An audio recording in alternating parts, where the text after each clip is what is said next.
Sir, thank you for allowing me to initiate the debate. Numbers 9 may be spelled out in the House. Those are moved cut motions because it has to come on record. You know the rules. You know the rules.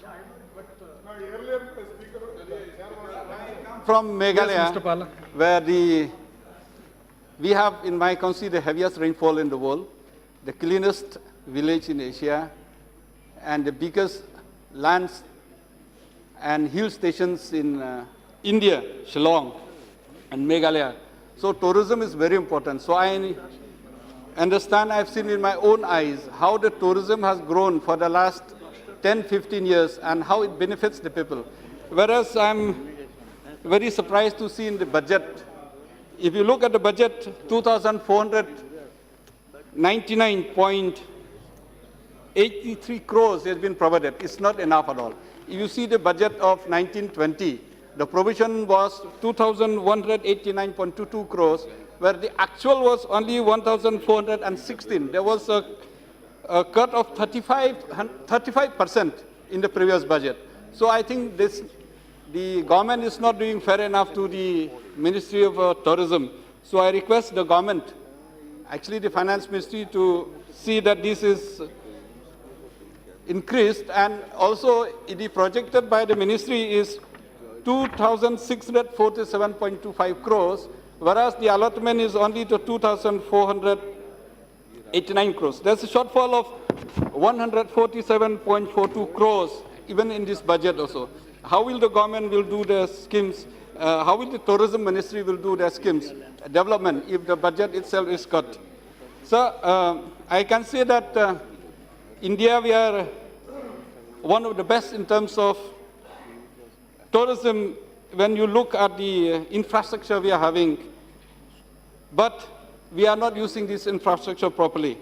And there's no coordination between the tourism ministry and other ministries, because tourism is not a stand-alone ministry where you can work, because tourism needs to work hand in hand with the Ministry of External Affairs, with the Home Ministry, with the Civil Aviation Ministry, and other ministries, especially on a tax from the Ministry of Finance, where tax are involved.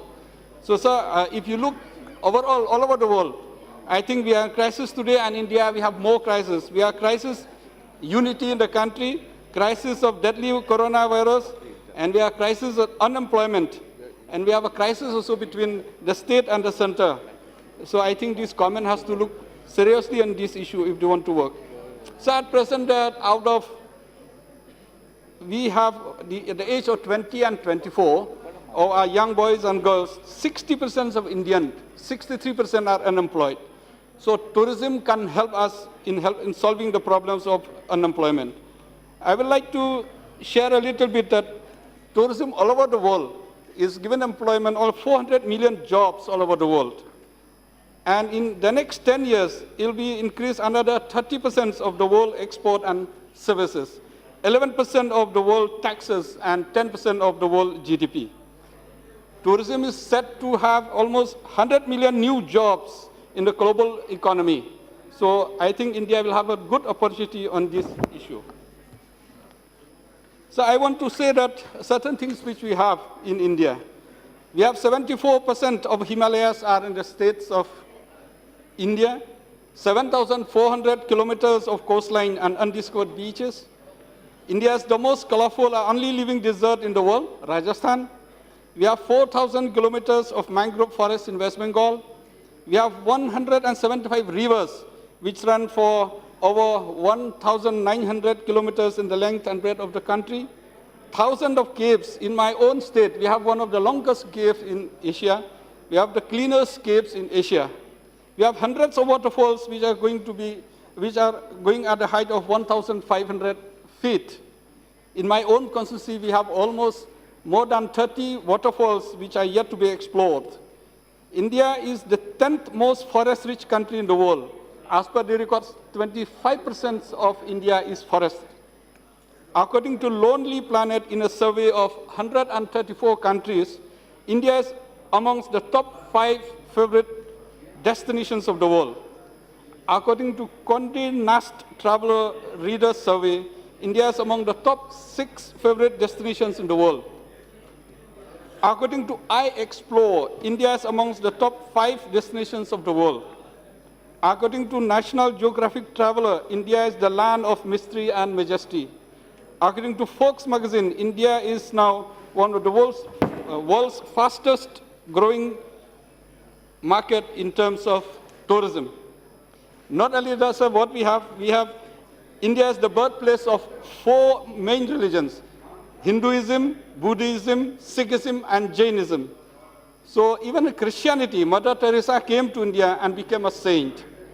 And also, out of the 12 disciples of Jesus Christ, Saint Thomas came to India and Chennai. So we can use this opportunity in terms of religious tourism also. If you see, like Saudi Arabia, on top of oil, they have also used the Hajj pilgrimage. So religious tourism is one of the most important which we can also use.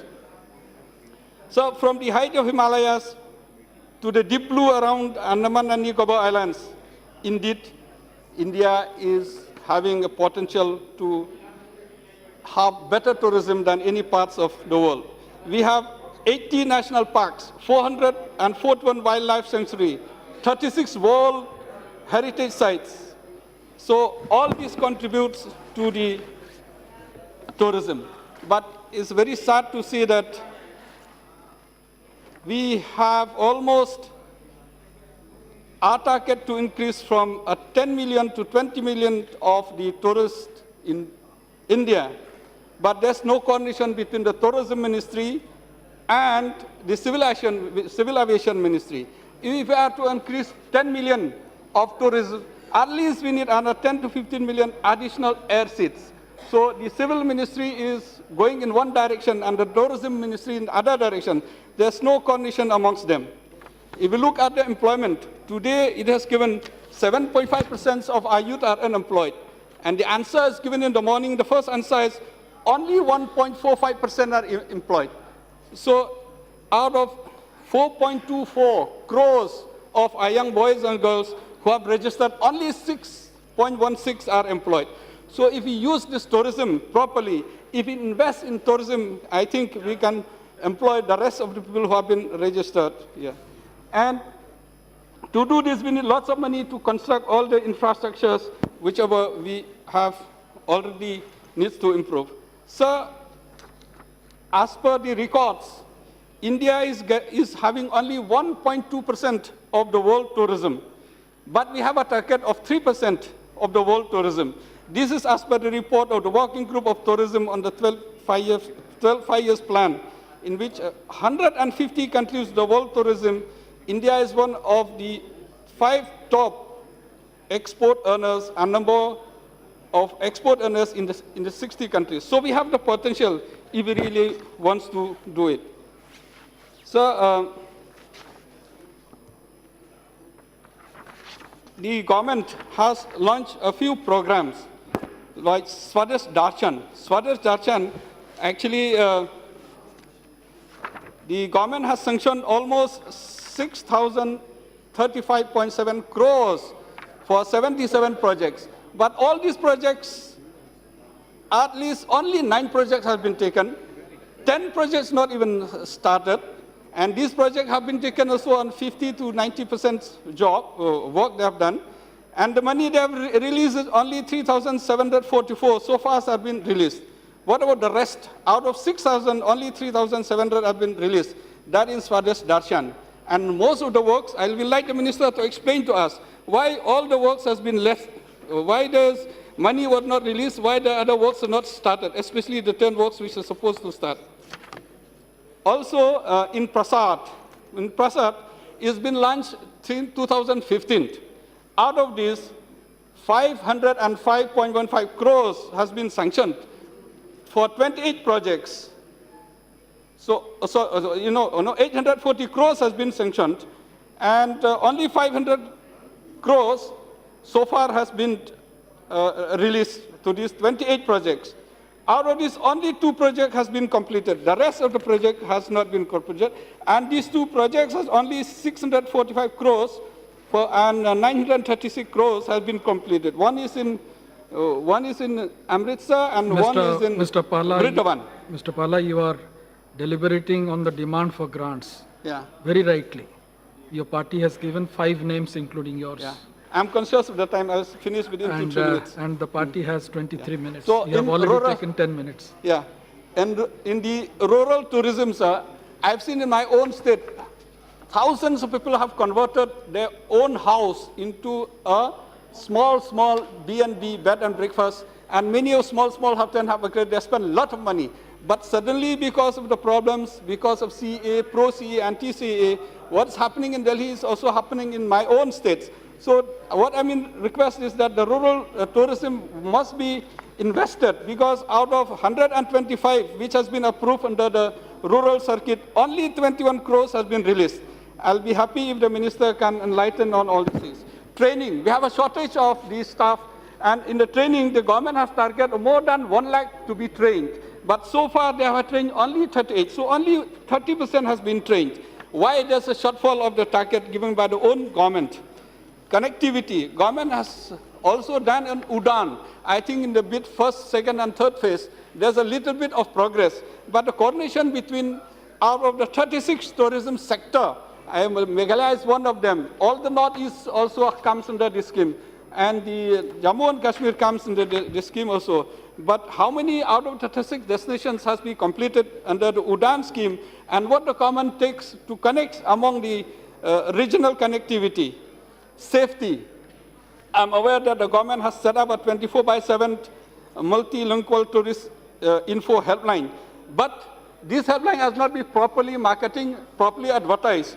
So what is the safety of the tourist? If the tourist comes here, he should be at least safe, then only the tourists will come.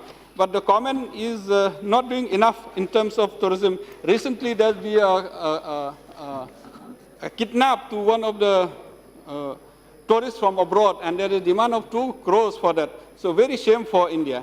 So I suggest that we must have a crisis management under the cabinet secretary to coordinate with all these departments so that the tourism industry can do. Another one is the impose of the tax deduction at source.